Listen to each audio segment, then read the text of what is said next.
നല്ലൊരു കുർത്ത സ്റ്റിച്ച് ചെയ്യാൻ പോവാ കേട്ടോ. അപ്പോൾ മെഷർമെൻറ്റും കാര്യങ്ങളൊക്കെ ഞാൻ അടയാളപ്പെടുത്തിയിട്ടുണ്ട്. നമുക്കിതൊന്ന് കട്ട് ചെയ്തെടുക്കാം. ഞാനിതാ ലൈനിങ് പീസിലുള്ള മെഷർമെൻറ്റും കാര്യങ്ങളൊക്കെ എടുത്തിട്ട് കട്ട് ചെയ്തെടുത്തിട്ടുണ്ട്. അത് നമ്മൾ നല്ല ക്ലോത്തിലേക്ക് വെച്ചിട്ടില്ലേ നമുക്ക് എന്ത് ചെയ്യാം, പതിച്ച് മാർക്ക് ചെയ്ത് കൊടുത്തിട്ടൊന്ന് കട്ട് ചെയ്തെടുക്കാം. നമുക്കിതെന്ത് ചെയ്യാം, ഇതൊന്ന് കട്ട് ചെയ്തെടുക്കാം.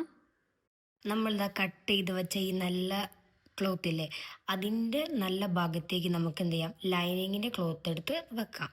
നമ്മളെ ക്ലോത്തിൻ്റെ ഫ്രണ്ട് ഭാഗമല്ലേ, അതിൻ്റെ മേലേക്ക് ലൈനിങ് പീസ് വെച്ചിട്ട് അതിൻ്റെ മേത്തിൽ ക്യാൻവാസ് വെച്ചിട്ടാണ് നമ്മൾ നെക്ക് സ്റ്റിച്ച് ചെയ്യാൻ പോകുന്നത് കേട്ടോ. ഞാനിതാ ക്യാൻവാസിലാട്ടോ നമ്മളെ നെക്കിൻ്റെ മെഷർമെൻറ്റും കാര്യങ്ങളൊക്കെ അടയാളപ്പെടുത്തത്. എത്രയാണ് നെക്കിന് വിടുത്ത് വരുന്നതെന്നും എത്രയാണ് നെക്കിന് ലെങ്ത്ത് വരുന്നതൊക്കെ ഞാൻ ക്യാൻവാസിലാണ് അടയാളപ്പെടുത്തിയത്. ഇനി നമുക്ക് ക്യാൻവാസിൽ വെച്ചിട്ടാട്ടോ നെക്ക് നമ്മൾ സ്റ്റിച്ച് ചെയ്യാൻ പോകുന്നത്. ഞാൻ ഇതാ ക്യാൻവാസ് ഇങ്ങനെ കട്ട് ചെയ്തെടുത്തിട്ടുണ്ട്. ഇനി നമുക്ക് എന്ത് ചെയ്യാം, ഇതൊന്ന് ജസ്റ്റ് ഒന്ന് കട്ട് ചെയ്തെടുക്കാം. ഇതാ ഞാൻ ക്യാൻവാസ് ഇവിടെ വെച്ചിട്ടുണ്ട് നെക്കിൻ്റെ അവിടെ. അപ്പോൾ എൻ്റെ കയ്യിൽ മുട്ടുസൂചി ഇല്ലാത്തതുകൊണ്ട് ഞാൻ പിന്നെ എടുത്തിട്ട് ഇത് നല്ല രീതിയിലൊന്ന് സെറ്റാക്കി വെച്ചിട്ടുണ്ട്. ഇനി നമുക്ക് ഒന്ന് അയൺ ചെയ്തെടുക്കാം കേട്ടോ. ഞാൻ എന്താ ക്യാൻവാസുമ്മ കൂടെ ഒന്ന് സ്റ്റിച്ച് ചെയ്തെടുത്തിട്ടുണ്ട്. ഇനി നമുക്ക് എന്ത് ചെയ്യാം, നമ്മുടെ ക്ലോത്തിൻ്റെ നല്ല വശത്ത് ഇതാ ഈ ഒരു ലൈനിങ്ങിൻ്റെ ഇത് വെച്ചിട്ട് ഇതൊന്ന് നമുക്ക് സ്റ്റിച്ച് ചെയ്തെടുക്കാം. ഇതാ നമ്മളിതാ ഇങ്ങനെ ഒന്ന് സ്റ്റിച്ച് ചെയ്തെടുത്തിട്ടുണ്ട്. നമുക്കിത് എന്താ ചെയ്യാം, ഇതൊന്ന് കട്ട് ചെയ്ത് ഒഴിവാക്കാം.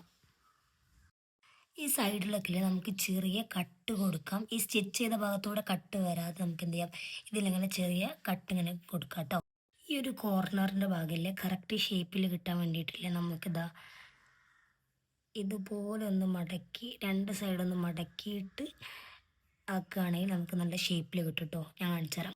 ഞാനിത് നല്ല രീതിയിൽ ഇവിടെ അയൺ ചെയ്തെടുത്തിട്ടുണ്ട്. ഇപ്പം കണ്ടില്ലേ നെക്ക് എത്ര പെർഫെക്റ്റ് ആയിട്ടാണ് നിൽക്കണേന്ന്. നമുക്ക് എന്ത് ചെയ്യാം, ഇതിലൊന്ന് ജസ്റ്റ് ഒന്ന് പതിച്ച് അടിച്ചു കൊടുക്കാം കേട്ടോ. നമ്മളെ ബാക്ക് പോർഷൻ്റെ നെക്കും സെയിം ഇതേപോലെ ഞാൻ സ്റ്റിച്ച് ചെയ്തെടുത്തിട്ടുണ്ട്.